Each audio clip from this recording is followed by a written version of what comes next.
Lihat mana? Bon.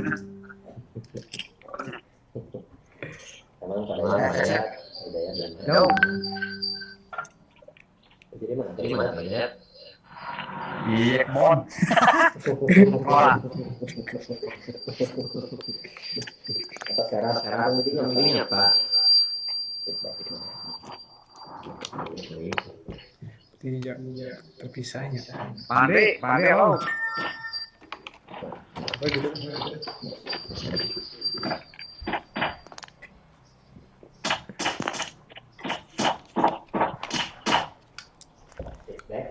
Backnya. Assalamualaikum. Assalamualaikum. Waalaikumsalam warahmatullahi wabarakatuh. Ibu, alhamdulillah, hilujeng sumping Ibu. Di atas di kampus. Kayaknya badan lu. Datang lagi. Pak Hidayat pada ke kampus, Pak Hidayat. Oh, mah biasa Pak Pandi. Ya, biasa. Oh, nah. Ipos. Nah. Pandi. Mau biasa anak ke kampus tapi mah. Bios.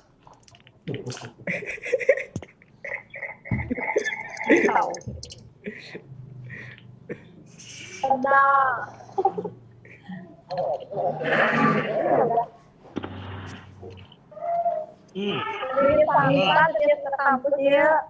Ya, mau nanti ke sana. Mau sebenarnya kebayang.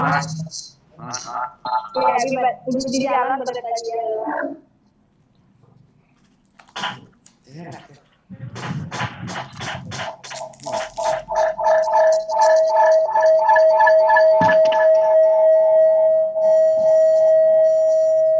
Nah, ya telinga hiungnya.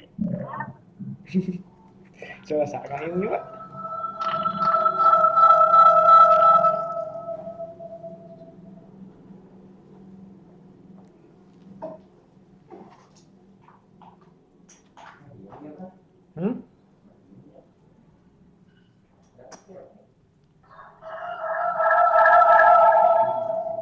Oh, itu nunggu emasnya.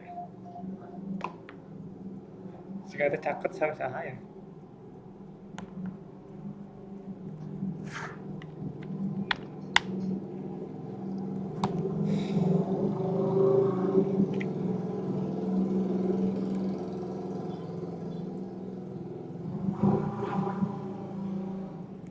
Fajar di mana ya Pak Fajar posisi?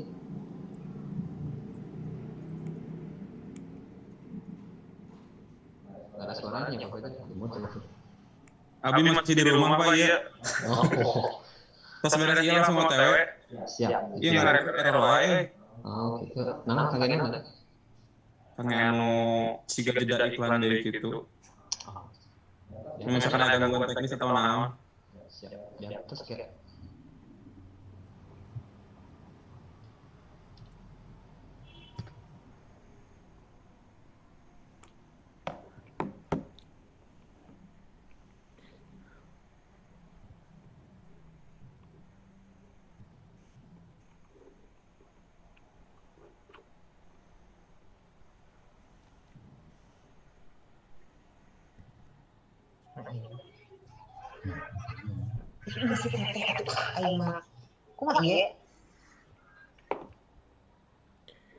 Bapak Ibu absenan di lebetannya. Beli hilap absen di lebetannya, absen Google-nya, absen. Oke, kita mulai saja. Nah, waktunya semakin nambah. Assalamualaikum warahmatullahi wabarakatuh. Waalaikumsalam warahmatullahi wabarakatuh. Warahmatullahi wabarakatuh. Ya, kita akan sama-sama memulai mata kuliah ini untuk sesi sampai UTS.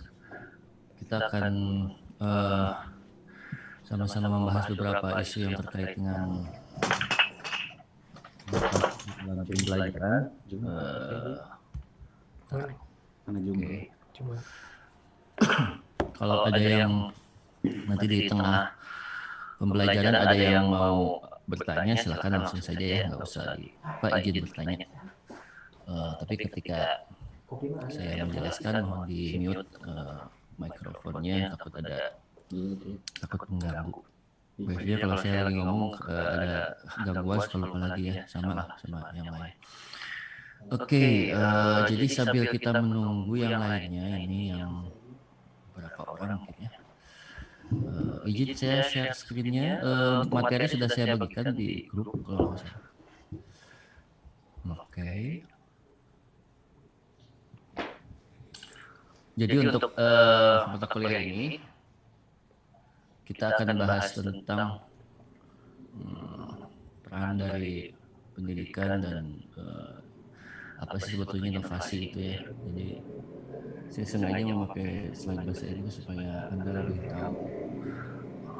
lebih banyak tahu tentang istilah-istilah inovasi pendidikan dalam bidang bahasa Inggris. Karena semakin Anda tahu perbedaannya dengan di bahasa Indonesia, tentunya akan membuat segala sesuatu menjadi berbeda.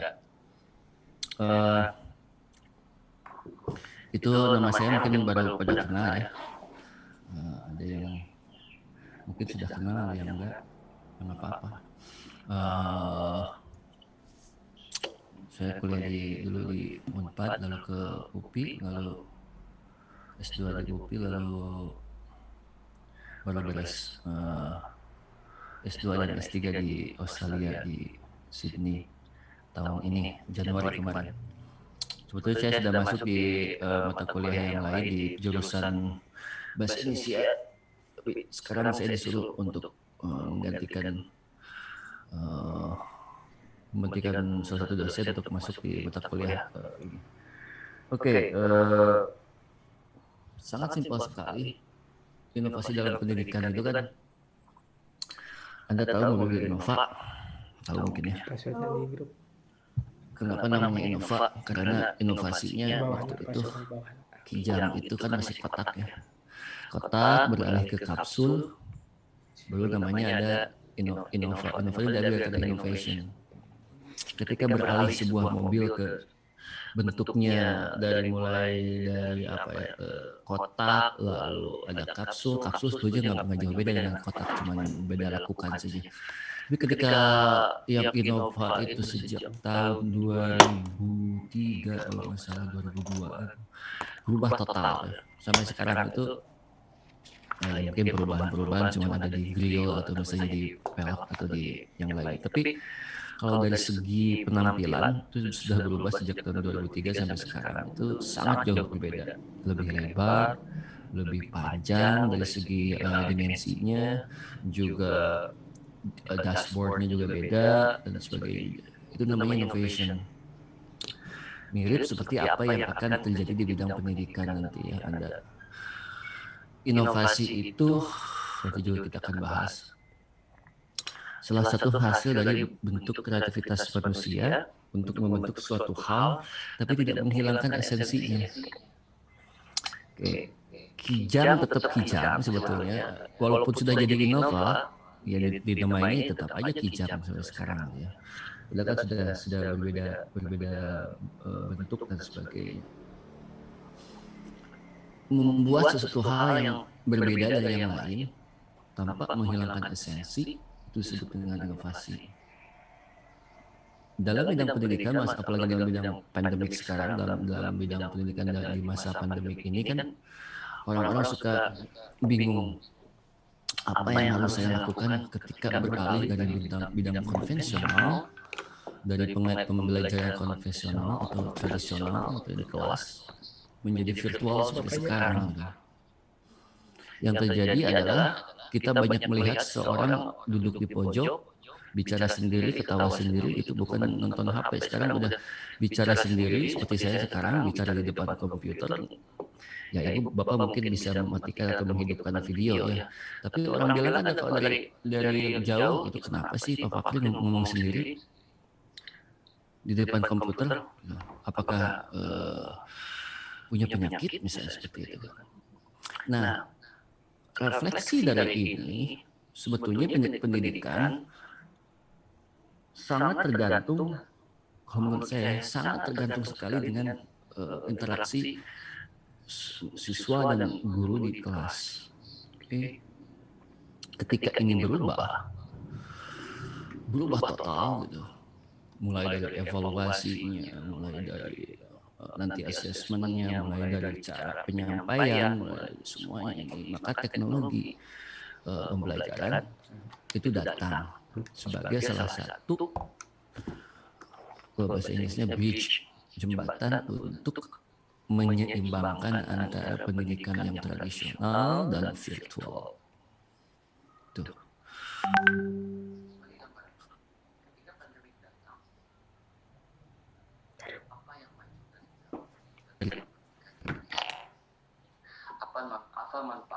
Apa manfaat dari apa manfaat dulu yang kan saya tanyakan, kalau yang tidak bermanfaat banyak kan ya, antara guru dan murid.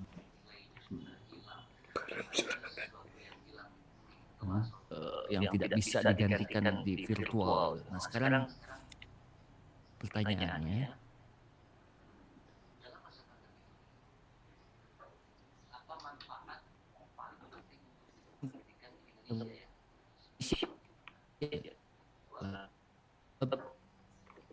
Dari mana tuh lagi?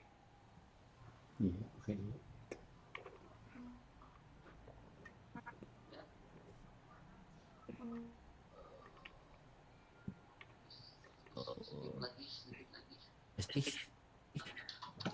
Iya betul sih. Cuman di Indonesia ya. Iya.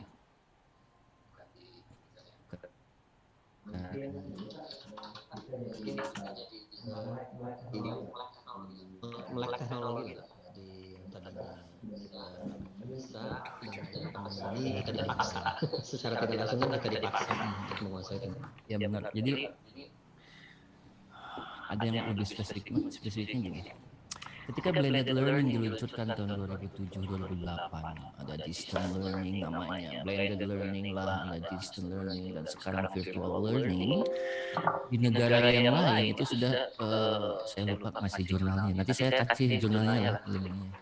Jadi saya sudah membuka jurnal bagaimana blended learning ini sudah ada penelitiannya ada sudah sejak tahun 90-an, 2000-an ya. Tapi diterapkan mulai tahun 2007. Konsep ini sebetulnya sudah ada di kita sejak tahun 2007. Oke. 2007-an lah, 2006. Cuman masalahnya dipakai apa enggak gitu ya. Baru jadi konsepnya udah lama ya. Bagaimana pembelajaran seperti ini itu daring itu sebetulnya udah lama.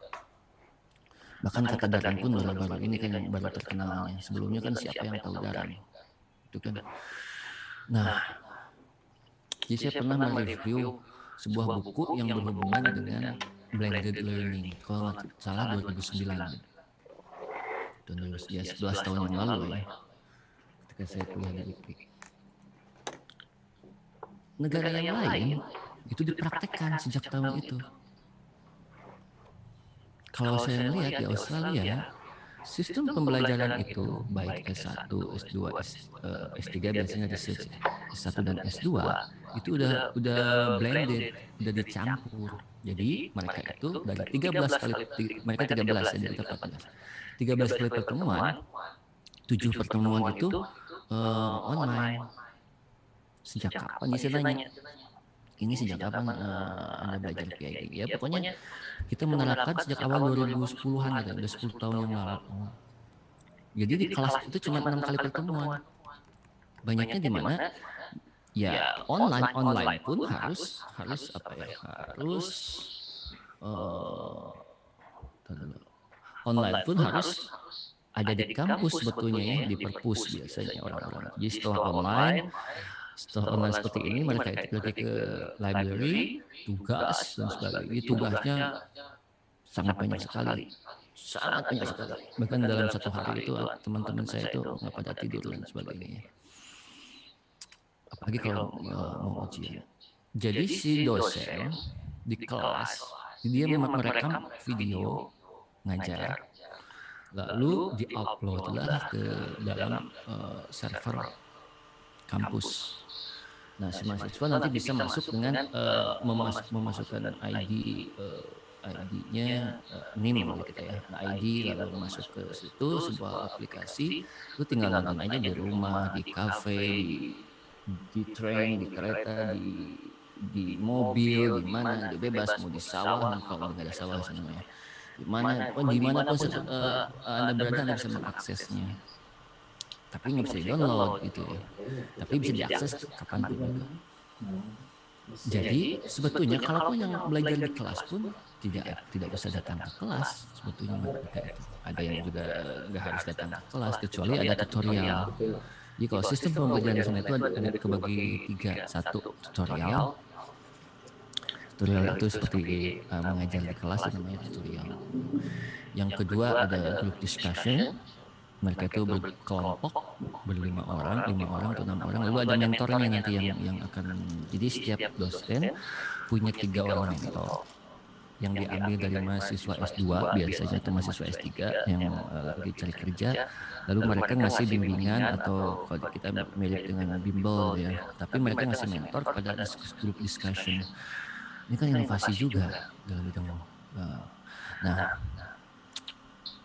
ketika ini muncul di Indonesia, ketika ada pandemi ini, orang jadi gagap. Ya kan? Karena kita belum pernah dipersiapkan sebelumnya, walaupun ada ketentuannya mungkin dari dulu, tapi belum pernah mencoba sama sekali. Makanya di awal-awal tahun ini kita kacau. Bahkan sampai sekarang pun kita masih kacau sistem pendidikan di Indonesia ini. Enggak tahu arahnya kemana gitu. Karena inovasinya yang dulu sudah ada, inovasi dalam pendidikan ini, termasuk pemanfaatan teknologi dan sebagainya. Tapi kita belum pernah coba. Kenapa? Karena menjauhi pemerintah akses internet lah dan sebagainya. Untuk beberapa kampus di Indonesia seperti kampus besar ya, UI, ITB, UGM, itu 3 kampus itu, IPB 4.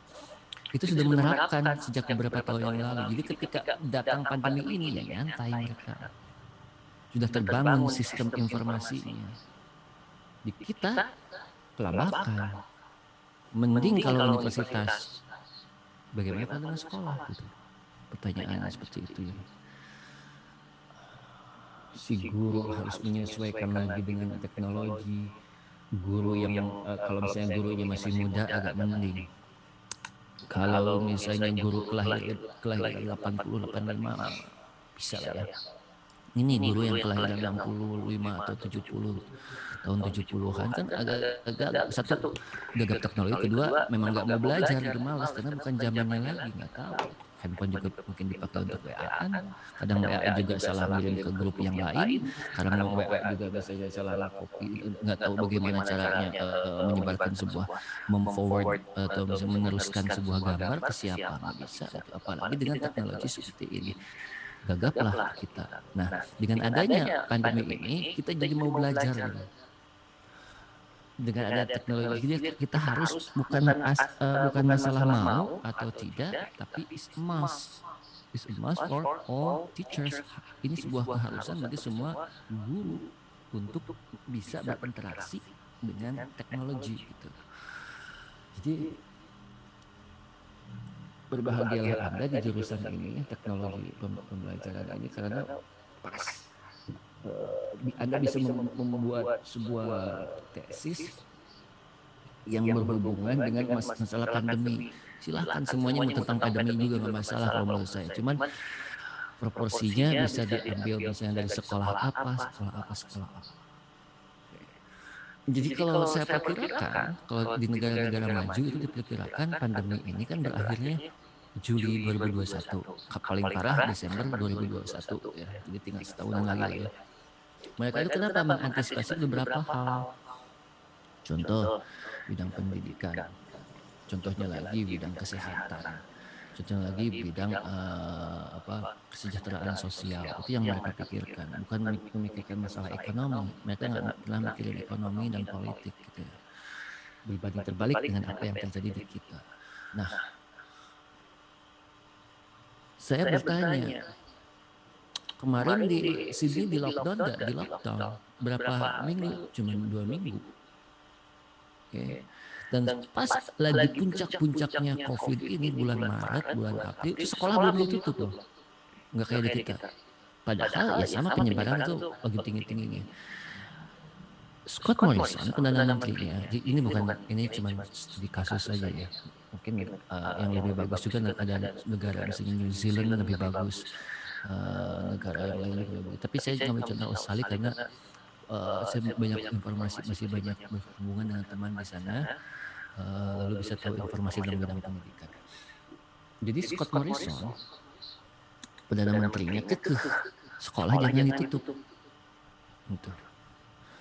Kenapa nggak ditutup? Karena nggak mungkin anak-anak belajar di rumah, kata dia. Ada sesuatu yang hilang. Apa? Faktor psikologis. Iya kan? Coba. Ada sesuatu hal yang berubah ketika si anak bangun pagi-pagi pengen ke sekolah, sudah menyiapkan baju sendiri, sudah mau diantarkan oleh ibunya, sudah mau diantarkan oleh ojek online, sudah mau diantarkan oleh saudaranya bareng-bareng dengan temannya pergi dari sawah. Itu pengalaman pendidikan yang memang tidak bisa digantikan. Gitu. Kalau ada yang paling berharga dalam bidang pendidikan, itu proses dari rumah menuju ke sekolah. Kenapa? Karena di jalan mereka menemukan beberapa hal yang bisa menjadi ilmu buat mereka. Contoh, ketika naik motor ke sekolah, di jalan itu mereka melihat ada orang yang jatuh, lalu dibantu oleh masyarakat misalnya. Banyak orang yang membantu masyarakat itu, orang yang jatuh dari motor atau dari sepeda. Nah, hal yang seperti itu kan bisa memberikan sebuah pendidikan, sudah memberikan etika dalam sebuah pendidikan bahwa kalau ada orang yang jatuh harus cepat-cepat dibantu oleh kita.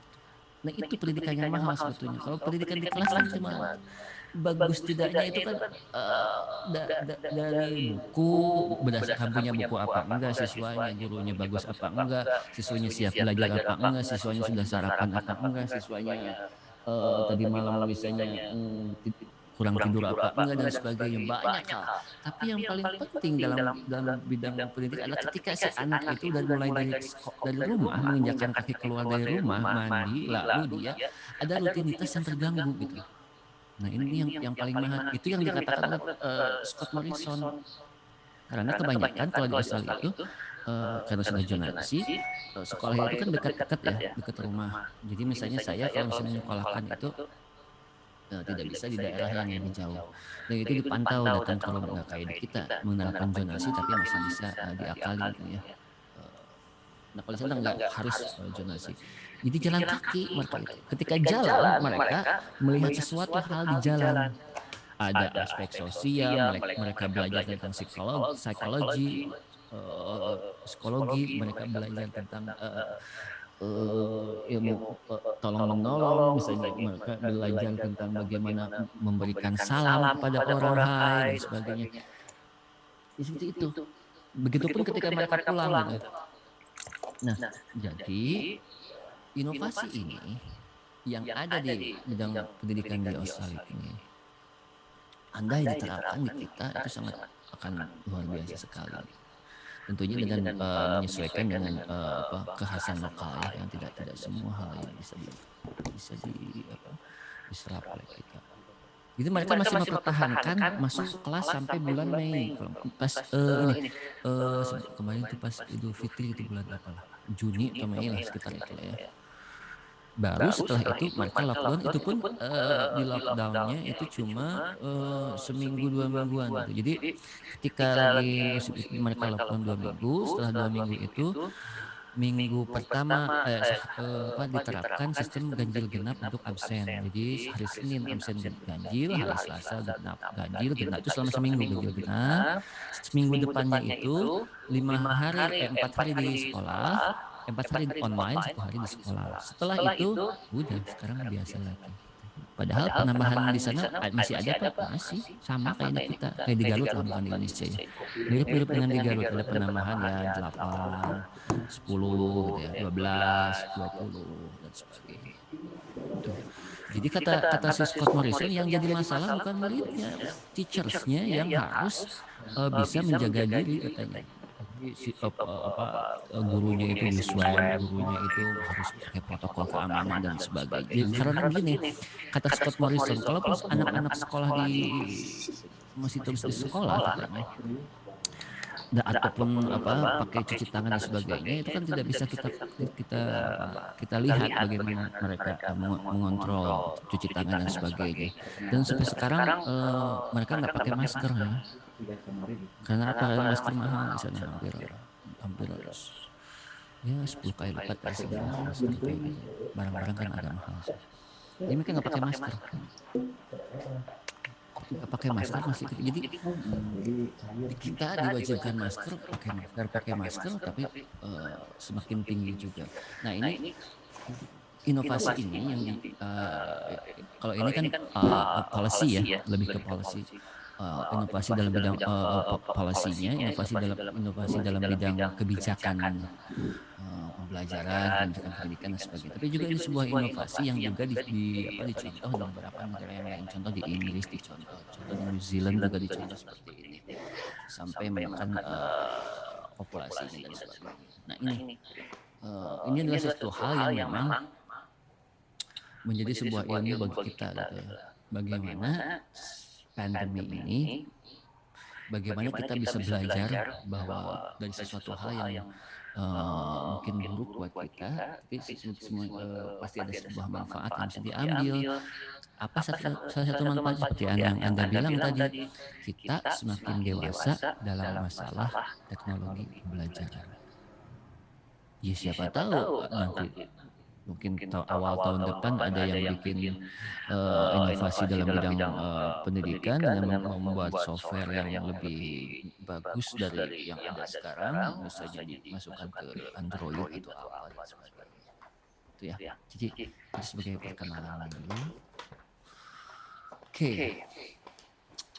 Di silabus, jadi saya sudah dapat silabusnya yang dari tahun kemarin, cuman mau saya explore lagi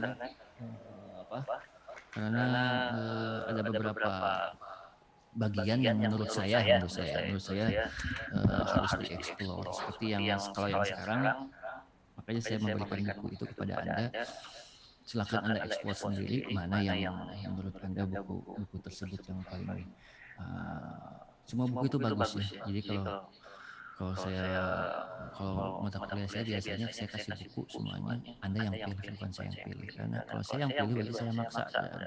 Anda yang pilih mana yang bagus buat Anda, mana yang Anda lebih ngerti. Kenapa saya harus pakai bidang bahasa Inggris, buku bahasa Inggris? Biar Anda lebih melek pada satu teknologi, kedua istilah teknologi dalam bahasa Inggris, ketiga istilah teknologi pembelajaran dalam bahasa Inggris, keempat istilah pendidikan dalam bahasa Inggris Anda lebih tahu. Seperti ini, ada kata inquiry, ada discovery, ada invention, ada innovation. Ini hari ini kita akan menjelaskan perbedaan dari empat ini. Oke. Ada yang bisa menjawab apa itu inquiry? Silakan. Inquiry gimana? Bukan. Inquiry menemukan sendiri, mencari sendiri, menemukan sendiri, belum pada mencari dan menemukan sendiri, belum pada tahap menemukan kalau inquiry. Mencari mungkin mencari. Menyelidiki. Oke, menyelidiki itu lambangnya juga tanda tanya. Iya, pertanyaan belajar yang mengharuskan siswa untuk berpikir dengan cara analitik gitu Pak, kritis dan kreatif agar mendapat solusi dari permasalahan yang diberikan secara mandiri gitu Pak, kalau empiri mungkin. Lalu panjang Bu. Betul. Inquiry itu yang paling simpel itu adalah lambang pertanyaan. Jadi ketika ini kan judulnya human thinking, ketika bagaimana manusia berpikir. Ketika inquiry datang, maka itu adalah manusia bertanya, bukan hanya siswa, hanya guru dan sebagainya. Semua manusia itu ketika dalam prosesnya peradaban manusia ini pasti selalu bertanya. Nabi Ibrahim bertanya, Tuhan saya ini matahari apa bukan? Itu inquiry. Terus misalnya penemu-penemu yang lain juga sama seperti ini, seperti Aristoteles, seperti Plato, seperti filsuf-filsuf zaman dulu gitu ya, pasti bertanya. Orang ahli perbintangan itu dulu bertanya, kenapa ada bintang, kenapa ada arah angin, kenapa saya harus berlayar ke arah timur, di sebelah manakah barat, di sebelah manakah timur dan sebagainya. Sehingga muncullah sebuah pertanyaan yang sangat mendasar. Pertama, inquiry itu kita berpikir. Tentunya berpikir ya. Seperti ibu sekarang ingin berpikir tentang bagaimana apa yang harus saya tulis dari tesis saya nanti. Itu cara berpikir. Idenya keluar.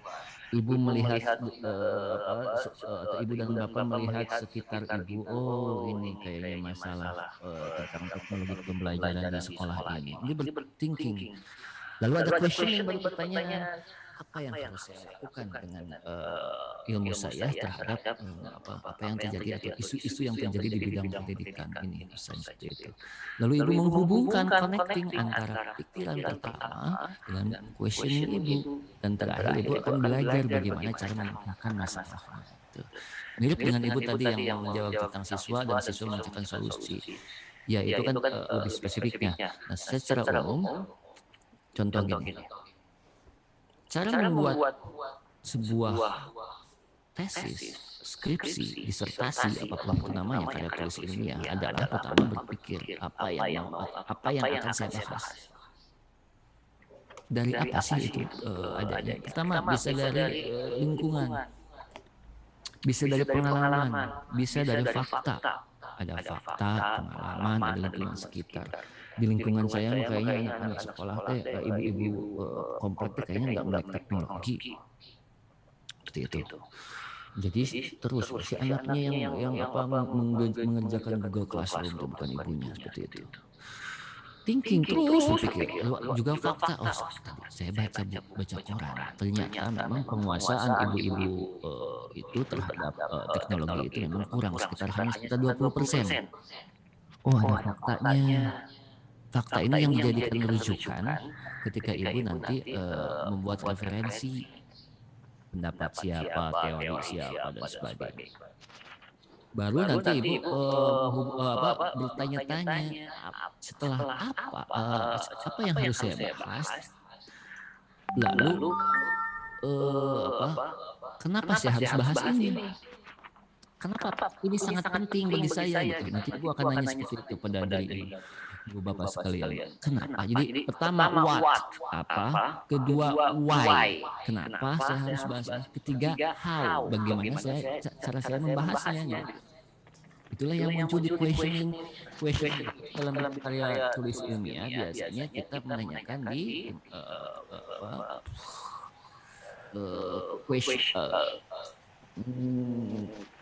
pertanyaan penelitian gitu.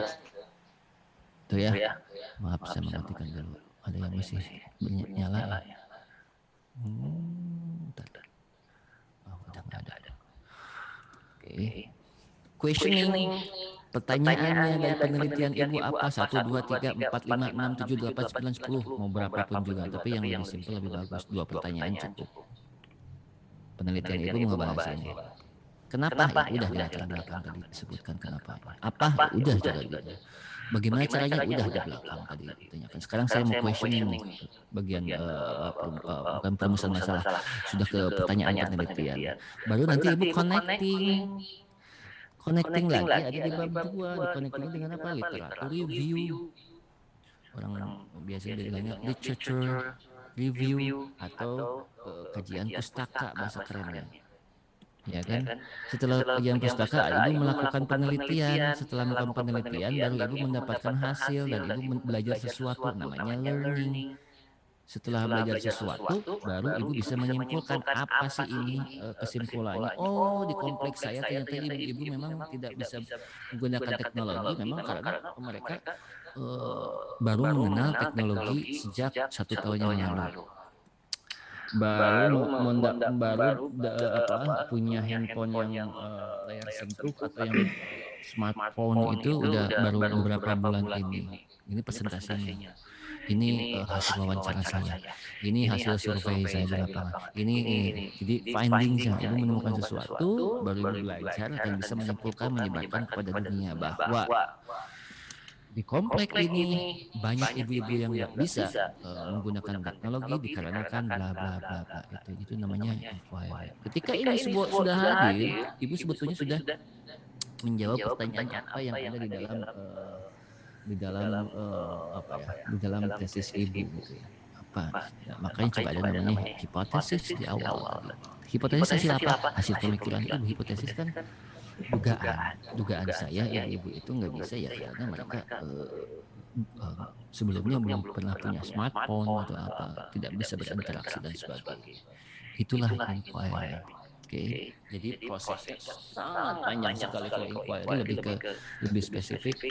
lebih spesifik pada hal-hal yang memang menuju dari awal sampai akhir itu ada proses yang panjang yang memang nanti hasil akhirnya bisa disajikan oleh kita sebagai salah satu hasil atau produk dari ilmu berpikir. Kita berpikir terhadap sesuatu. Bagaimana orang bisa menemukan kreativitas yang sangat banyak sekali? Kenapa orang bisa menulis buku yang sangat banyak sekali? Kenapa orang bisa menulis jurnal yang sangat banyak sekali? Kenapa orang bisa bicara di beberapa webinar beberapa kali? Kenapa orang bisa mengajar dengan baik? Kenapa orang bisa seorang guru bisa mengajar dengan baik? Karena mereka setiap hari thinking, ini saya kemarin ngajarnya gini, harusnya gini. Saya kemarin harusnya tentang ini, kok saya ngajar gini, kok saya harusnya saya itu diawali pengajaran dengan ini, tapi kok gini, itu yang namanya reflection. Nanti lari-larinya ke apa? Evaluasi dalam bidang pendidikan, evaluasi diri. Jadi ini masih ada yang suara. Oke, saya lihat aja ya. Ibu Opo atau Bapak Opo ini. Oke, selanjutnya discovery. Ini perbedaan dengan discovery. Finding a new understanding about aspect of nature. Jadi kalau ibu pernah lihat Discovery Channel, itu sebetulnya isinya tentang sejarah-sejarah dan sebagainya ya. Ada tempat, ada lokasi, ada sejarah orang dan sebagainya yang menemukan sesuatu. Nah, di sini discovery, karena discover dari kata discover itu menemukan. Di sini prosesnya bagaimana kita menemukan pemahaman baru terhadap sesuatu hal yang mungkin sudah terjadi saat ini, fenomena yang terjadi seperti saat ini. Lalu di sini juga kita bisa menyaksikan bagaimana perilaku atau behaviornya sangat-sangat baru. Lalu materialnya juga sudah tertransformasi. Dari sini, discover ini mirip dengan ketika pertama kali misalnya Kapten Cook menemukan Australia. Dia berputar-putar lalu mendaratlah di sebuah land atau sebuah daratan, dan dia ketika turun di daratan itu ketemulah dengan aborigin dan sebagainya. Lalu dia bersosialisasi, lalu menjanjikan sebuah kehidupan yang lebih baik dari yang sekarang, dari yang zaman waktu itu. Lalu dia disebutlah seorang, dia discover, orang yang menemukan benua Australia. Lalu seperti itu. Dia prosesnya sama hampir mirip dengan inquiry. Dia pasti dari inquiry dulu berpikir dulu, ini arahnya kemana. Sepertinya saya melihat sebuah pulau, sepertinya di sana ada orang, sepertinya di sana ada rumah. Cobaan tadinya gitu.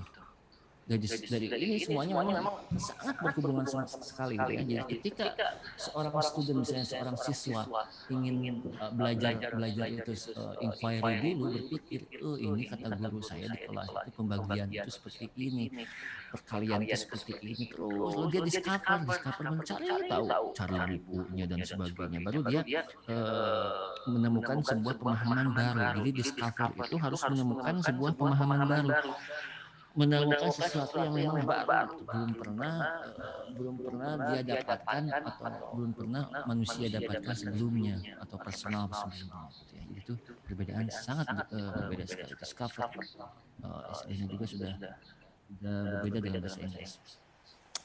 Invention. Okay. Ada yang tahu? Silahkan. Apa itu invention?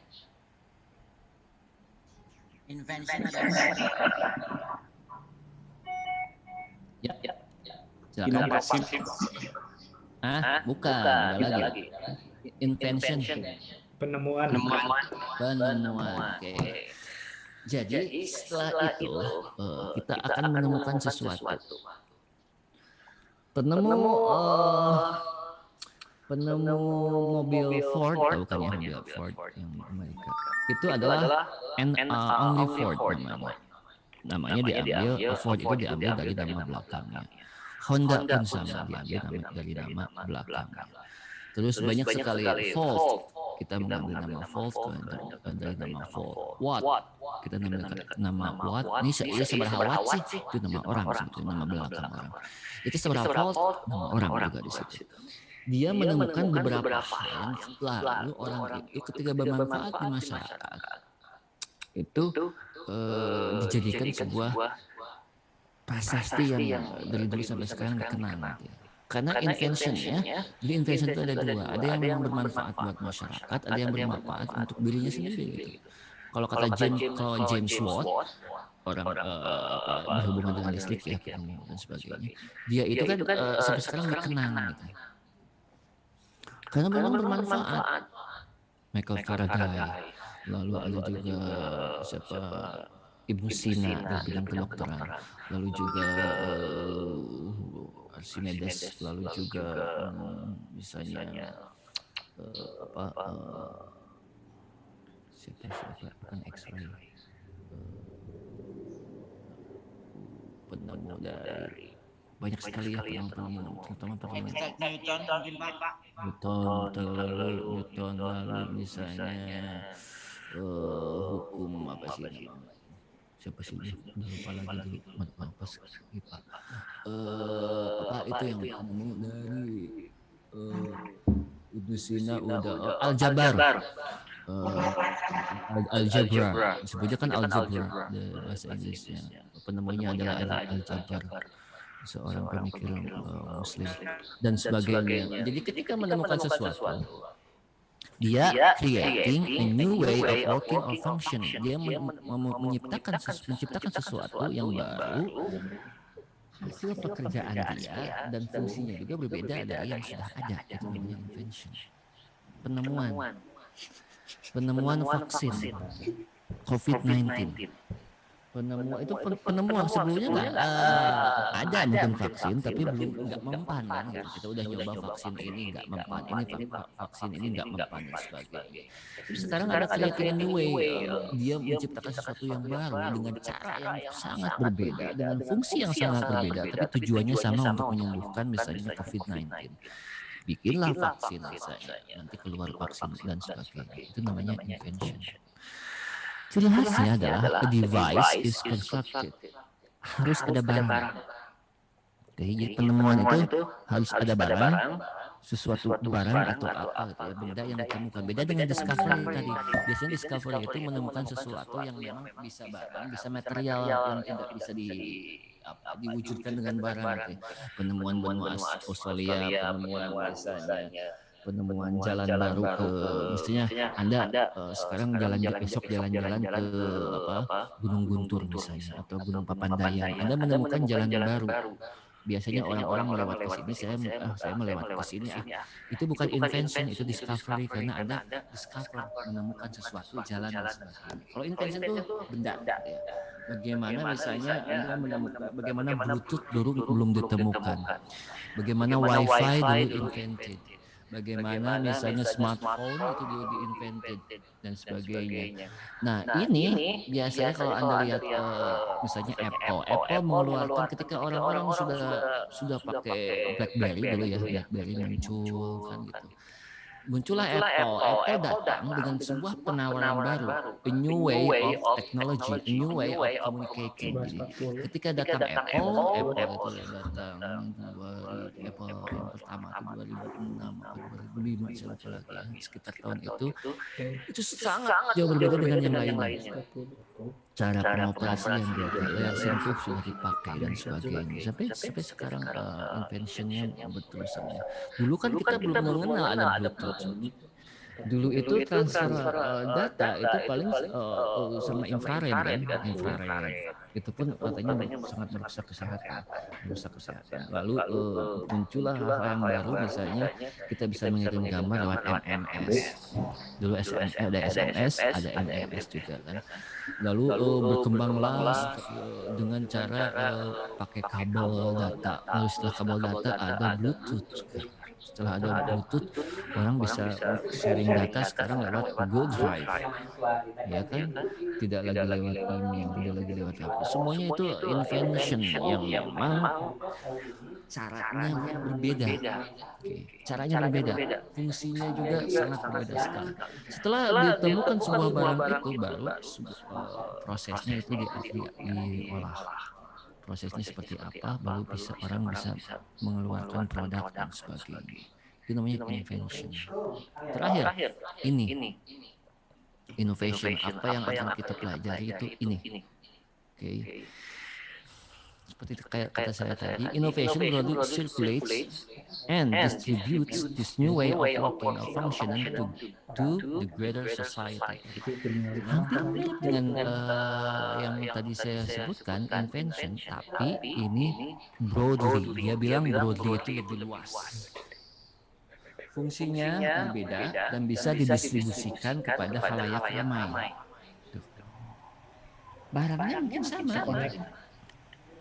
Barangnya sama, cuman dia mengubah dikit lah, mengotak-otak sedikit supaya fungsinya lebih menyeluruh.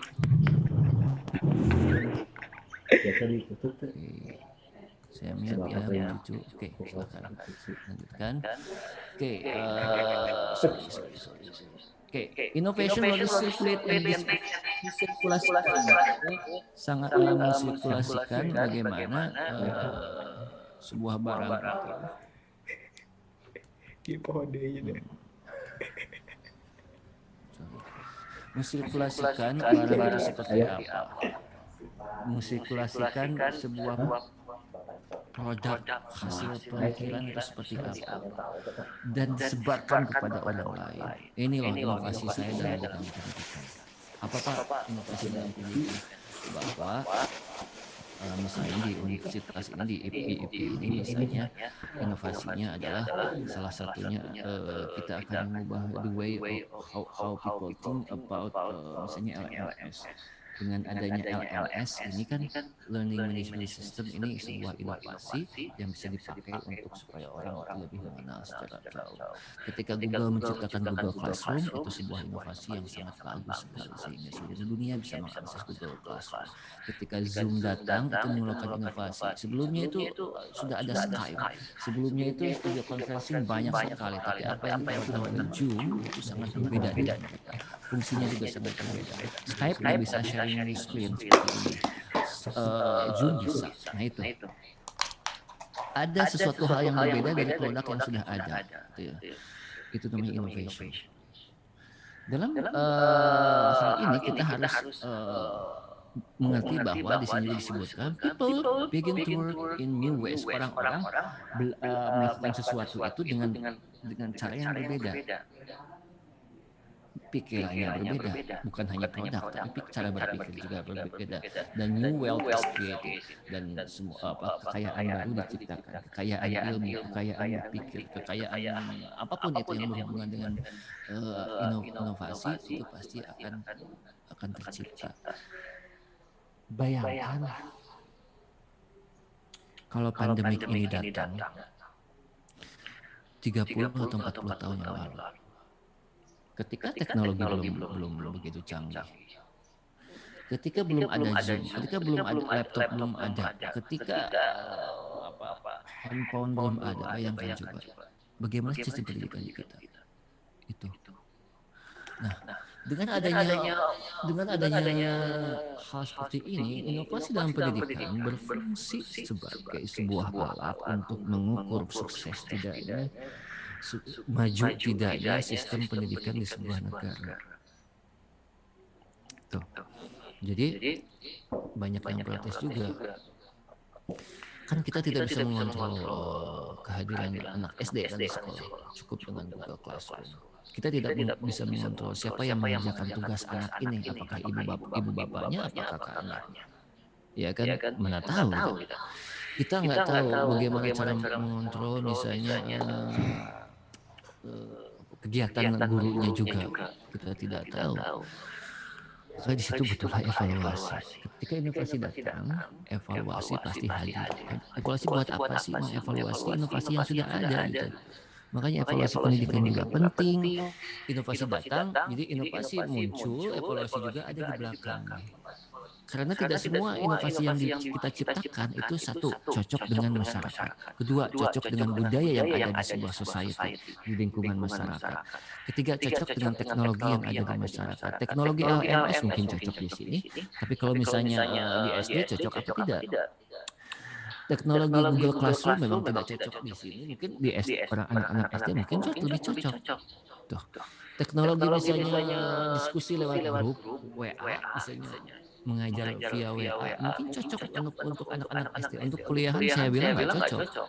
Itu bukan salah satu metode pembelajaran yang sangat standar gitu ya. WA itu kan dipakainya satu untuk grup keluarga, kedua untuk grup sekolah, ketiga untuk grup teman-teman SMP atau SMA, keempat grup ibu-ibu komplek gitu kan ya. Itu fungsinya. Gosip dan sebagainya.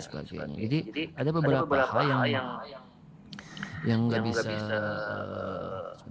yang bisa disampaikan saat ini terkait dengan hal ini. Sebentar ya. Ada yang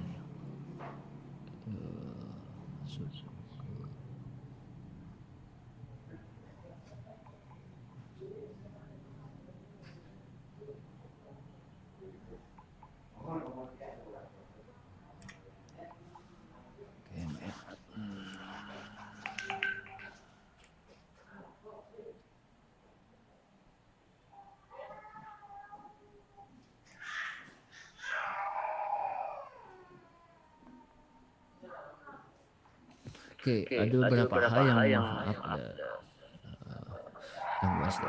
ada beberapa hal yang harus kita ambil. Ketika inovasi itu mengubah sesuatu hal yang baru dari produk yang sudah ada, di produknya itu sudah ada. Kita membuat sebuah terobosan, biasanya kita menamakannya terobosan inovasi. Terobosan hal baru yang memang berbeda dengan yang lain. Cara pikirnya berbeda dan juga hasilnya juga diharapkan berbeda. Ketika Pak Jokowi mengangkat staf-stafnya yang masih muda usia 34 tahun itu sebuah inovasi. Dan kenapa? Karena Pak Presiden Jokowi mengharapkan orang-orang ini begin to work in new ways, berbeda cara pikir. Ketika Menteri Pendidikan kenapa masih muda? Kenapa dari pengusaha bukan dari bidang pendidikan? Pertama, karena ingin memecah kebuntuan yang selama ini ada, cara berpikirnya cara berpikirnya yang sistem pendidikan kita itu pengen diubah, ingin berubah pada bentuk yang lain. Hasil akhir belum kita rasakan. Bagus apa tidaknya belum, karena ketika terpilih baru beberapa tahun terpilih udah ada COVID ini. Walah, Jadi hal-hal yang memang dikira orang tuh nyeleneh, gratis ya. berbeda dari yang lain. Itu kenapa sih bikin keputusan kayak gini? Ya mungkin inovasi. Kita nggak tahu.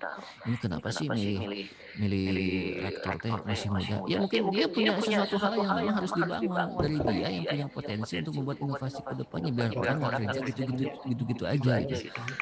Biar dia bisa mengarahkan kepada dosennya supaya ngajarnya nggak gitu-gitu aja juga gitu. Biar ada sebuah leadership yang membangun yang memang bisa menularkan budaya kerja yang berbeda dari rektor sebelumnya seperti itu. Ini kenapa sih bentar Nabi atasnya Robi lagi gitu Robi di tamihan gitu Revisi seperti dengan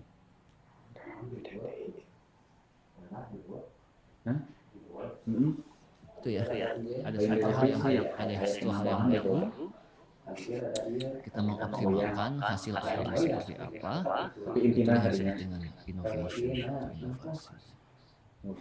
Enhancing educational innovation, bagaimana cara membuat sesuatu itu menjadi memperkaya. Bagaimana cara ibu bapak memperkaya atau mengeksplor dari inovasi pendidikan ini. Satu, dengan cara penelitian.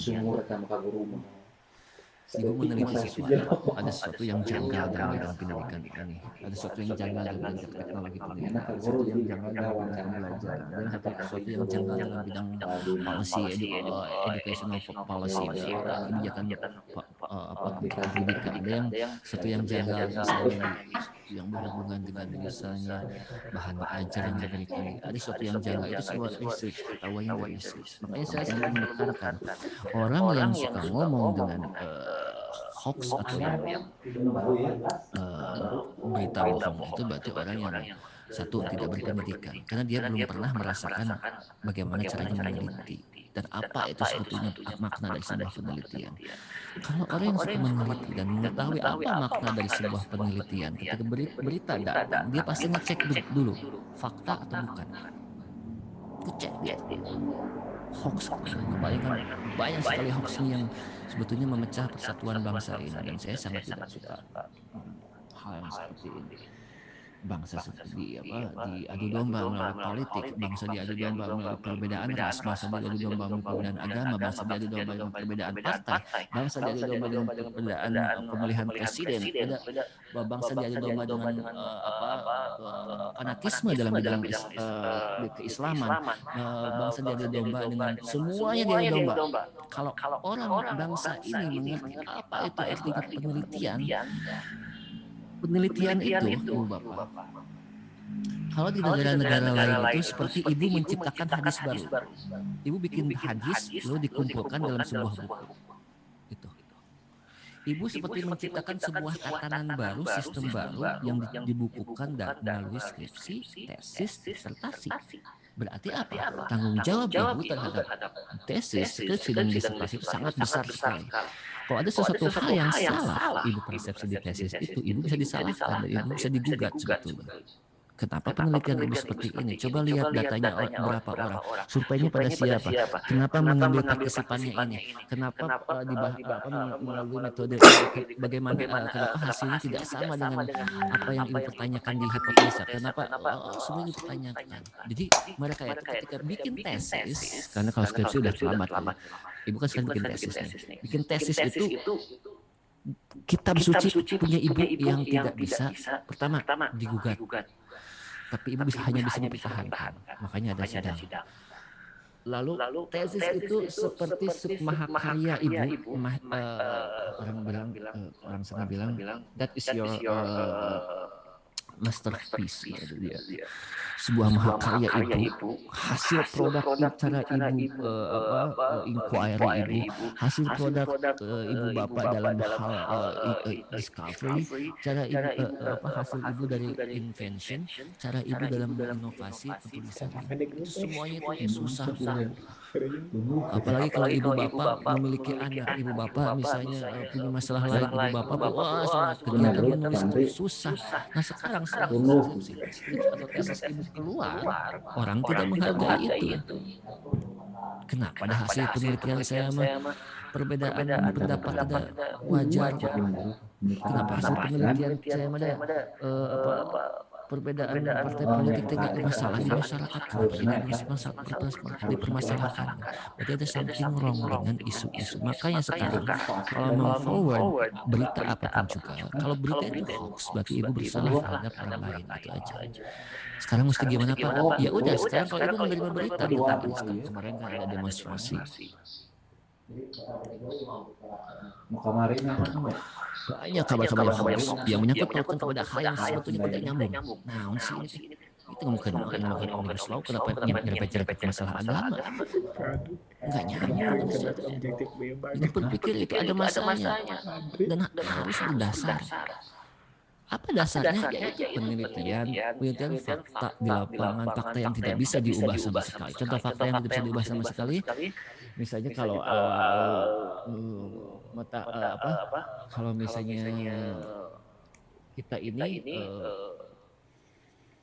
yang fakta yang tidak bisa diubah, misalnya laut biasanya kalau dari atas terlihat warna biru. Nggak bisa kita pikir atau bikin statement laut kalau dari atas itu warna kuning. Itu nggak bisa diubah. Ada beberapa yang warna hijau, ada yang warna biru sebetulnya. Tapi ya masih satu keluarga lah biru itu juga. Research, kalau Anda melakukan research dalam bidang teknologi pembelajaran atau pendidikan atau hubungan teknologi yang hubungan dengan pendidikan, harus berdasarkan fakta, bukti, dan hasil pemikiran ibu bapak bisa dipertanggungjawabkan dan orang bisa menghargai ibu. Dan ketika ibu tahu ini kabarnya hoax atau kabar nggak benar, ibu udah tahu Kayaknya ada orang pendidikan atau anak master, anak magister, S2, masa percaya sama berita seperti ini? Cari tahu dulu, lihat faktanya dulu, lihat sejarahnya dulu. Ada nggak di koran-koran yang lain? Ada nggak di koran-koran online yang lain? Cek apakah benar apa tidak? Ada nggak di TV tentang kabar ini? Cek dulu gitu. Tidak langsung sebar ke grup WA keluarga, ke grup WA ibu-ibu di sekolah, ke grup WA guru-guru, ke grup WA ibu-ibu komplek. Wah, semua disebar. Salah coba. Apa pikiran ibu terhadap pikiran orang lain terhadap ibu? Makanya saya kuliah S2 di IP menyebarkan berita itu benar gitu kan. Kita juga yang malu. Makanya saya sudah beberapa tahun ini mematikan Facebook. Udah hampir 4 atau 5 tahun. Saya sebel lihat orang-orang ketika memanfaatkan Facebook untuk memecah belah teman saya gitu. Banyak teman saya yang sekarang tidak saling tanya gitu ya. Kenapa salah saya itu cuma gara-gara perbedaan politik jadi seperti ini, perbedaan hoax seperti ini. Sudah nggak masuk akal negara ini orang dipermainkan, diadu domba gitu. Sangat diadu domba. Oke, jadi hidup itu jalani apa yang harus Anda jalani. Kalau Anda seorang pendidik, profesional lah dalam bidang pendidik. Jangan ingin mencoba-coba menjadi seorang profesional dalam bidang politik. Salah nantinya. Atau dalam bidang apa gitu. Oke, yang kedua tentunya setelah riset kita itu terus continuous learning, pembelajaran berkelanjutan terus menerus. Saya sudah melakukan penelitian di S2.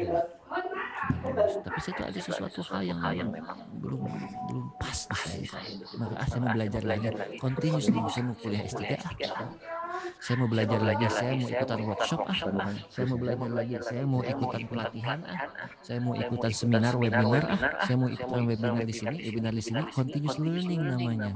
Baru nanti ada ongoing involvement, keterlibatan yang mirip ongoing continuous. Keterlibatan Anda dalam bidang itu. Saya sebetulnya itu kurang paham apa yang saya lakukan sebelumnya. Saya ingin melibatkan diri saya dengan kepala sekolah atau dengan guru-guru yang lain untuk melibatkan masyarakat untuk misalnya penyuluhan tentang COVID-19, karena banyak sekali masyarakat yang tidak tahu. Istilah PSBB pun sekarang misalnya masyarakat banyak yang tahu. Di kota Garut tahu, di daerah-daerah mungkin nggak tahu. PSBB kan disangkanya Persatuan Sepak Bola Bandung Barat. Lah bukan. Ada yang nggak tahu PSBB, PSBM, ganti-ganti, ada yang nggak suspek lagi, ganti lagi, ada yang OTG, OTW. Kita kan tahunya cuma COD saja, cash on delivery, kiriman barang gitu ya. COD di mana di tempat dan sebagainya. Ada yang nggak tahu, bingung masyarakat juga. Udahlah pemerintahnya gini baik. Gitu. Komitmen. Nih, orang melakukan inovasi berarti orang yang melakukan perubahan, change. Orang yang melakukan perubahan, syarat yang paling utama adalah apa? Komitmen untuk berubah. Sekarang kan banyak yang hijrah. Komitmen hijrah itu jangan balik lagi ke belakang. Hijrah itu misalnya saya hijrah dulu mah suka pakai Facebook, sekarang enggak. Nah itu hijrah. Komitmen pada diri saya malas pakai Facebook karena Facebook itu banyak ngomongin orang. Kedua, teman-teman saya jadi pada jauh. Ketiga, banyak orang yang menyebarkan berita hoax atau bohong. Keempat, orang terlalu menyebar private lives-nya, kehidupan pribadi diumbar, mau makan dipoto dan sebagainya. Itu komitmen. Anda berubah ke arah yang lebih bagus atau enhance gitu. Dalam inovasi harus ada komitmen. Jangan berubah. Gitu. Berubah lagi ke yang semula misalnya. Harus berubah ke yang lebih baik menurut Anda. Terusnya ada framework, harus ada kerangka pemikiran. Berubah itu harus planning. Harus ada berubah. Saya sekarang mau berubah cara mengajar saya. Gimana cara berubahnya? Ya nggak tahu. Gimana nanti saja. Komitmen, planning. Saya mau mengubah cara berpikir mahasiswa S2 IP di bidang teknologi pembelajaran tentang bagaimana caranya belajar yang benar untuk seorang master. Saya ingin mengubah pikiran orang bagaimana cara menyajikan presentasi, misalnya seperti ini. Ini kan kalau presentasi yang baik itu kan tidak melebihi, pertama tidak melebihi 10 halaman. Kedua, tidak banyak memakai tulisan dalam presentasi. Bingung orang. Cukup Anda saja yang menjelaskan. Nyoros cos sendiri. Salah siapa yang pengen jadi dosen? Salah siapa yang pengen jadi guru? Nyoros cos memang harus banyak ngomong. Keempat, ini kan pakai gambar kayak gini kan salah satu inovasi dalam bidang presentasi. Dulu kita mengenanya blak langsung tulisan banyak, penuh satu layar itu. Dikali macam ke inovasi. Ada tulisan, ada gambar, kita yang menjelaskan. Ketika ditulis banyak pun, siswa mungkin mahasiswa juga pasti bacanya pusing gitu, capek. Lebih baik dengerin daripada baca. Komitmen, framework, planningnya pengen seperti apa tadi ya sudah saya bahas. Kalau mau berubah, komitmennya dapat, planningnya dapat. Dulu saya pernah studi banding ke BINUS. Jadi sebuah rangkaian kuliah. BINUS sudah menerapkan sistem informasi manajemen itu tahun 2010 kalau nggak salah saya ke sana. Salah satu kampus itu mendengar rektornya. Jadi BINUS itu kan bertransformasi, asalnya lembaga pendidikan biasa, pelatihan dan sebagainya, bertransformasi menjadi sebuah lembaga pendidikan yang kecil, transformasi melakukan inovasi dalam bidang pendidikan. Contohnya apa? Zaman 10 tahun yang lalu BINUS itu sudah menerapkan absen fingerprint. Di kita kan baru kemarin, mereka itu sudah 10 tahun yang lalu. Kedua, mereka sudah pembelajaran di kelas video. Di setiap dosen mengajar ketahuan mana yang benar, mana yang enggak. Rektor itu melalui WR1-nya ngecek. Harus dicek dosen mengajar sesuai silabus apa enggak, sama apa enggak, ngomongin masalah apa, apakah berbau rasisme, apakah berbau feminisme, apakah berbau sesuatu hal yang berhubungan dengan perbedaan jenis kelamin, gender atau sebagainya. Dicek sama dia. Coba bayangkan. Itu sebuah inovasi dalam pendidikan. Makanya kalau ingin tahu inovasi dalam pendidikan, kalau Anda belum pernah studi banding dari IP misalnya, belum pernah nih. Kalau udah pernah bagus. Studi banding itu ke sebuah universitas yang jauh dari kita. Maksudnya dari segi hal pemanfaatan teknologi harus lebih jauh. Jangan yang sama atau yang selevel atau yang di bawah kita. Ya ke Malaysia ya bisa contohnya hampir seperti kita. Ke Australia atau ke New Zealand ke Finlandia atau jalan-jalan kumpulin uang dari sekarang seperti itu. Jadi ketika nanti bisa tahun depan bisa jalan-jalan ke sana. Ya kalau bisa jalan ke sini bisa saya antar ke kampus saya atau kampus yang lain. Bagaimana penerapan sistem teknologi di sana. Ya, sangat jauh. Itu framework. Kalau saya mau berubah, wah misalnya nih, saya sebagai seorang rektor ingin mengubah bagaimana cara pembelajaran di kampus. Saya sama WR1, wakil rektor 1, saya mau pergi ke Jepang. Pengen lihat ke sana ada sebuah universitas yang bagus dari sistem penerapan. Korea sekarang bagus teknologi. Jangan salah ya. Korea dan Jepang itu salah satu negara yang internetnya super cepat, sangat cepat di dunia itu sana. Bahkan Thailand juga sangat cepat. Jangan ngomong ini salah. Oke, selanjutnya ini ada frameworknya. Frameworknya itu memang sebuah perencanaan yang terukur dan baru terakhir ada integrasi antara apa yang sudah Anda lakukan, apa komitmen yang sudah dilakukan, dan juga apa framework yang sudah Anda lakukan. Baru di sini muncullah sebuah inovasi dalam bidang pendidikan. Diawali simpel dari apa? Research diawali dari apa? Tentunya nyambung dari yang tadi. Diawali oleh inquiry, diawali oleh discovery, diawali oleh intention, dan diawali oleh dan terakhir oleh innovation. Semuanya nyambung, saling berhubungan, sangat berhubungan. Baru setelah itu ada continuous learning dan juga komitmen dan sebagainya. Ada beberapa challenge atau tantangan di sini kayaknya terakhir. New understanding biasanya kalau ada perubahan, itu pasti ada perubahan baru pada nomor satu itu biasanya kita itu di challenge itu by change. Perubahan sih iya Pak, tapi biasanya orang suka gagap perubahan itu kan biasanya dirasakannya belum nggak langsung hari itu memang. Yaitu namanya proses. Orang nggak bisa berubah langsung. Anda ingin mengubah cara berpakaian suami Anda, ya nggak bisa langsung. Anda ingin mengubah suami Anda supaya rajin di rumah, nggak rajin di luar, ya harus ada proses. Anda ingin mengubah bagaimana cara istri Anda berpakaian, ya harus ada proses yang nggak hari itu juga. Perubahannya banyak seperti itu. Kedua,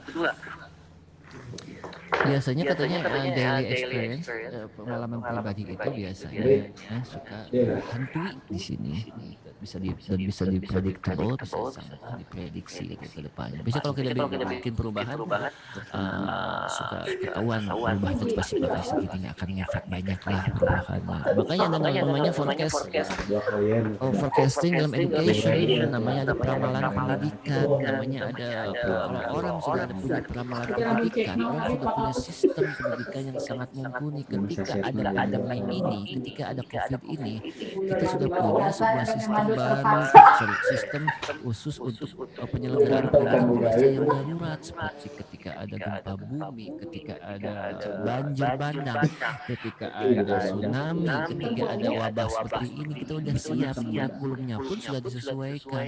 Sekarang ada apa enggak sistem pendidikan kita, forecasting dalam education tidak ada. Ketika di negara-negara seperti Jepang, Korea, mereka itu sudah punya forecast. Karena mereka sering gempa di Jepang itu, mereka sudah punya sistem atau kurikulum yang khusus untuk anak-anak yang terkena efek gempa. Gimana cara belajarnya orang-orang di sebuah penampungan? Gimana cara di camp untuk penampungan orang yang kena gempa misalnya? Gimana sistem pembelajarannya? Siapa yang akan ngajarnya kalau guru-gurunya juga nggak ada? Sediakanlah volunteer, sediakanlah orang yang sukarela, guru sukarela, ambillah sekarang di guru di Indonesia kan banyak. Cari yang guru volunteer, manfaatkan guru yang honorer. Ambil guru yang honorer, kasih uang tambahan, yang guru honorer ini nanti bisa berdayakan bagi orang-orang yang membutuhkan di masa yang pandemik ini. Misalnya di sebuah kompleks ada beberapa siswa yang sama rumahnya, bisa misalnya seminggu atau 2 minggu, seminggu 2 kali, seminggu 3 kali bikinlah sebuah bimbel, sebuah rumah. lalu di sana ada tiga orang atau 4 orang, kasih waktu tambahan. Jangan manfaatkan guru yang ada, manfaatkan guru yang belum diangkat. Kalau guru yang PNS cukup saja udah di rumah atau bisa di sekolah. Manfaatkan guru-guru yang memang honorer yang belum mendapatkan haknya sebagai seorang guru yang asli di Indonesia. Saya itu bisa dipakai kalau pemikiran saya. Manfaatkan banyak sekarang anak-anak yang sedang PPL semester 7, anak-anak yang sedang praktik lapangan di semester 7. Manfaatkanlah itu. Orang yang KKN, manfaatkan orang yang KKN untuk mengajar sesuatu hal di desa, kerjasama dengan dinas pendidikan, kerjasama dengan sekolah, kerjasama dengan guru angku dan sebagainya. Itu kan bisa. Predictable, ya memang bisa diprediksi, tapi kalau kita dihantui terus dengan past knowledge,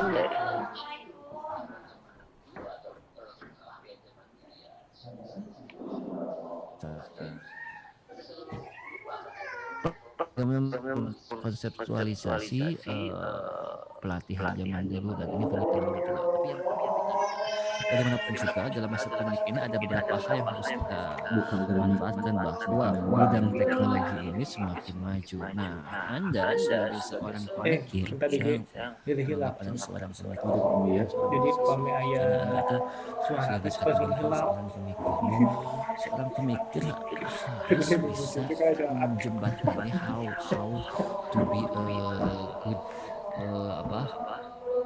a good teacher, how to be a good leader, bukan hanya seorang orang yang diam saja menerima apa lakukanlah sebuah inovasi dalam inovasi cara belajar, inovasi dalam hal materi ajar, inovasi dalam hal apapun itu, bikin soal bisa dan sebagainya, bikin soal untuk ujian dan sebagainya.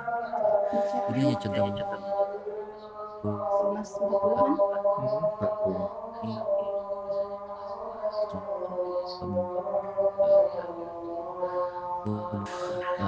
misalnya yang suka nonton Baim Paula disingkirkan dulu, yang suka nonton sinetron Aku Menangis di Indosiar singkirkan dulu, yang suka menggosip dengan ibu kompleks singkirkan dulu. Kita ingin memperbaiki diri mulai saat ini dengan cara apa? Melakukan inovasi dalam bidang pendidikan. Maka lihat di YouTube bagaimana cara orang menyajikan di YouTube dan misalnya presentasi, simpel saja. Bagaimana cara orang menulis, bagaimana cara orang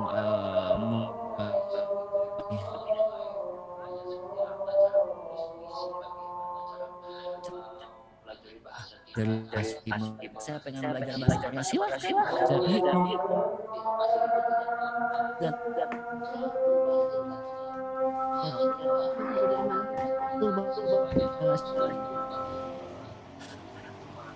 orang dulu cara apa menambahkan skill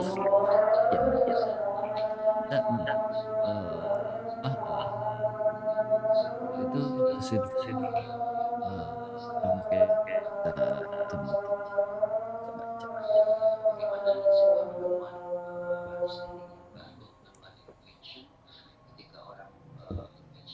dari anak-anak udah baca kayaknya ibu di chat sampai dengan 11.40 Pak. Karen biasa discovery adalah menemukan sesuatu curious about the new novel dan sebagainya.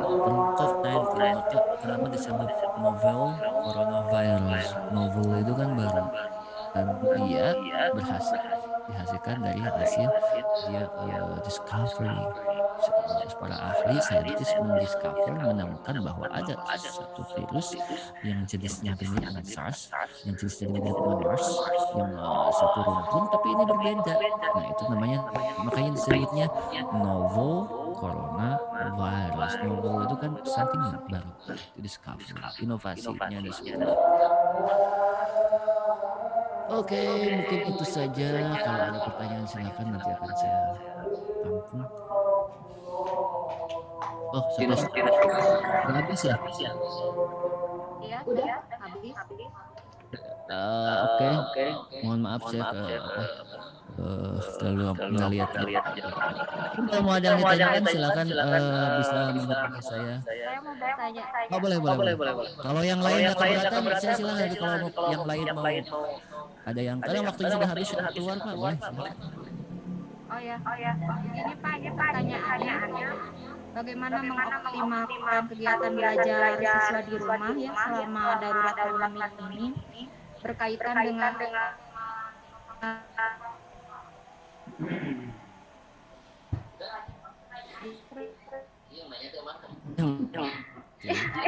saya Pak.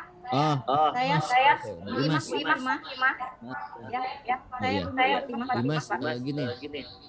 Saat ini sebetulnya udah bagus ya. Saya juga punya anak 2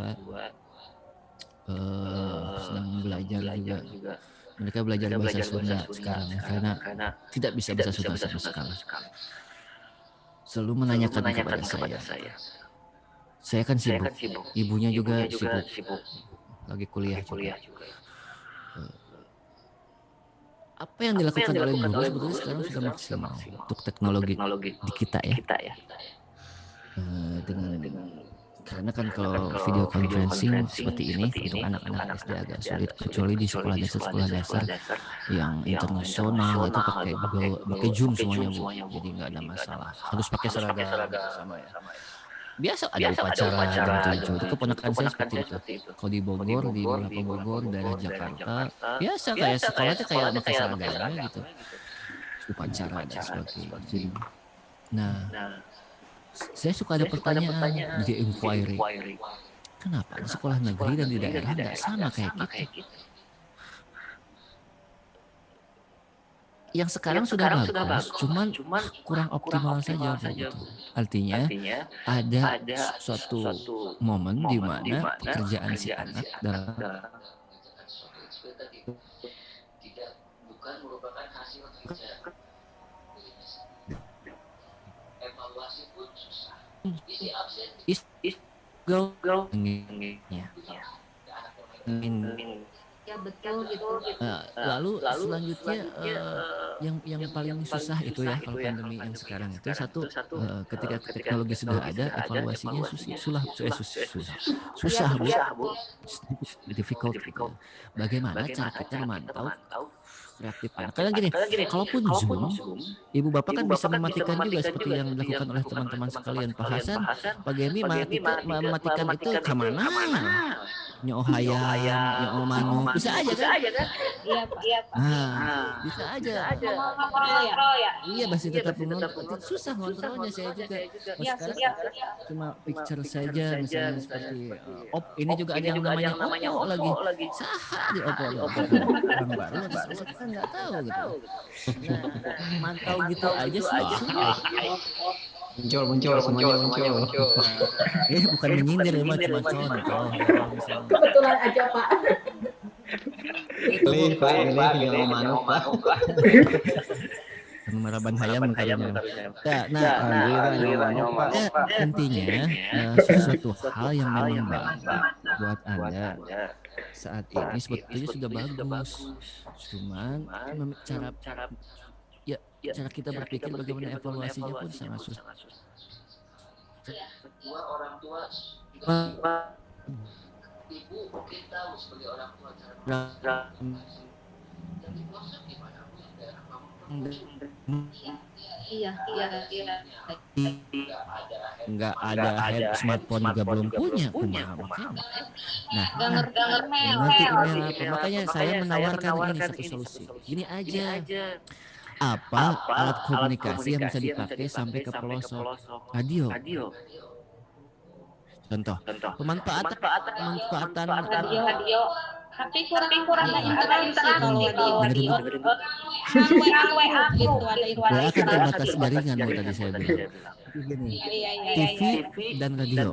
Kenapa pemerintah tidak kerjasama dengan stasiun TV dengan stasiun radio untuk menyajikan? Jadi gini, kurikulum itu dibikin sama semuanya, bahasa itu dibikin sama semuanya, disajikan di televisi seperti kita zaman dulu ada pelajaran di TPI itu ada jam 10 kalau yang pernah mengalami TPI.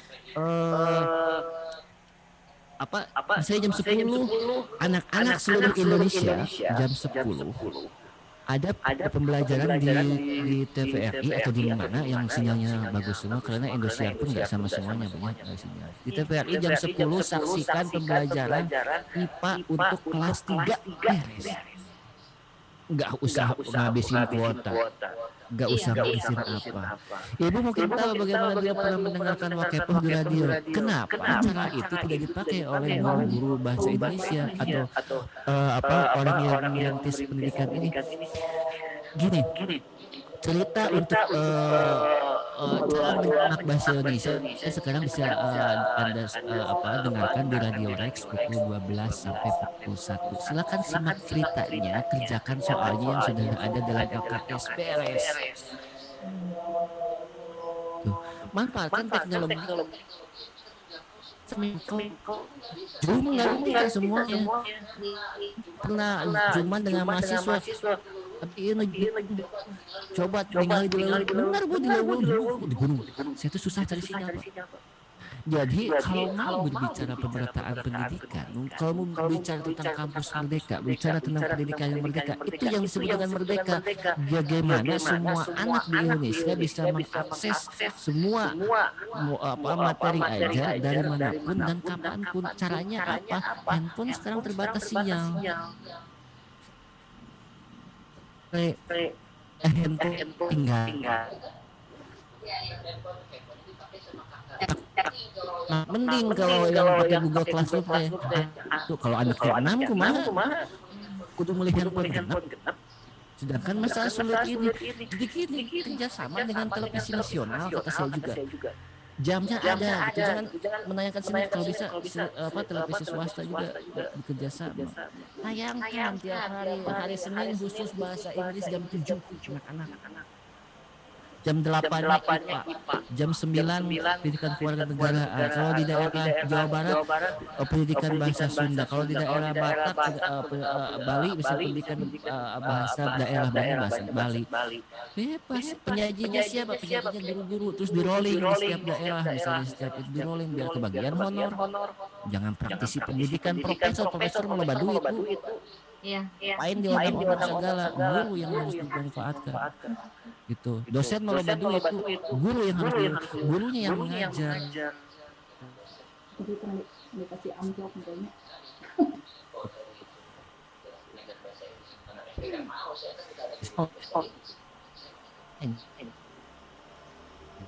Oke. Mungkin sangat disayangkan hanya ada satu pertanyaan saja yang bisa saya jawab. Tapi terima kasih atas responnya. Mudah-mudahan bermanfaat. Kalau misalnya mudah-mudahan bisa mengambil satu manfaat dari saya yang ngobrol ngalir dulu ini tidak karuan gitu ya. Tidak mungkin ada yang tidak bermanfaat, banyak yang tidak bermanfaatnya. Tapi saya yakin dari semua hal yang terjadi, pengalaman saya selama beberapa tahun ini, bagaimana kerasnya menjalani kuliah di keras itu maksudnya bukan hanya berpikir secara normal gitu ya, tapi saya harus memutar balik otak saya bagaimana cara menghidupi anak dan istri saya di luar negeri, bagaimana cara memberikan, karena beasiswa itu pas Bu, uang yang dikasih pemerintah itu sangat pas, bahkan kurang. Jangan dikira orang yang beasiswa luar negeri itu gaya loba duit eueuh. Gak ada yang anak S3 yang kaya raya, gak ada di sana. Itu uang keluar sendiri, kita cari uang sendiri, kita beberes rumah sendiri, kita membetulkan barang sendiri, membetulkan kloset yang tersendat air sendiri, membetulkan semuanya sendiri. Jadi kemandirian itu yang sangat penting, termasuk kemandirian ketika kita berpikir, tidak sama dengan orang lain. Berpikirlah sesuatu yang out of box. Ketika orang lain mikir A, kita mikirnya B. Itu perbedaan inovasi dalam bidang pemikiran itu ya. Ketika tadi orang-orang berpikir masalah kuota, dosen kasih kuota, dosen mahasiswa kasih kuota, saya nggak berpikir kayak gitu. Saya mikir yang tadi kerja, kenapa dari dulu tidak kerjasama dengan stasiun televisi? Saya sudah katakan dari sejak bulan Februari Maret seperti ini ketika ngajar di jurusan yang itu ya. Terima kasih atas perhatiannya, mudah-mudahan bermanfaat. Sampai jumpa minggu depan di waktu yang sama dan channel bersama pembawa acara yang sama. Assalamualaikum warahmatullahi wabarakatuh. Terima kasih Pak.